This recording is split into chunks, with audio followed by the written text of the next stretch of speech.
স্বাধীনতা সার্বভৌমত্বের প্রতি সকলকে শ্রদ্ধাশীল হয়ে বাংলাদেশের সঙ্গে সুসম্পর্ক রেখে সবাইকে চলতে হবে বলে জানালেন পররাষ্ট্রমন্ত্রী ডক্টর খলিলুর রহমান। এদিকে বৈঠক শেষে ইউরোপীয় ইউনিয়নের মিশন প্রধান মাইকেল মিলার প্রত্যাশা করেন রাজনৈতিক প্রাতিষ্ঠানিক সংস্কার বর্তমান সরকারের সময়েও অব্যাহত থাকবে। এর আগে সকালে পররাষ্ট্রমন্ত্রী ডক্টর খলিলুর রহমান ও প্রতিমন্ত্রী শামা ওবায়দের সঙ্গে সৌজন্য সাক্ষাৎ করতে মন্ত্রণালয়ে যান যুক্তরাষ্ট্র, ইউরোপীয় ইউনিয়ন, স্পেন, ফ্রান্স, জার্মানি ও ডেনমার্কের রাষ্ট্রদূতরা।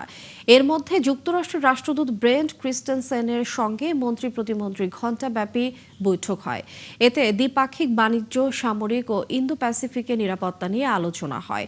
পরে পররাষ্ট্রমন্ত্রী প্রতিমন্ত্রীর সাথে বৈঠক করে ইউরোপীয় ইউনিয়নের প্রতিনিধি দল।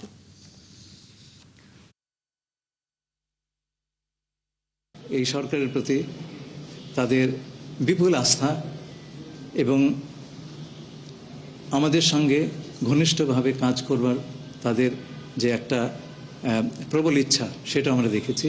আমরা আশা করি আমাদের অঞ্চলের এবং বিশ্বের অন্যান্য স্থানে আমাদের যে সমস্ত বন্ধু রাষ্ট্র আছেন তাদের সবার সঙ্গে আমরা অত্যন্ত গভীর সম্পর্ক যে আমরা চালিয়ে যেতে আমরা প্রতিষ্ঠা করতে পারবো।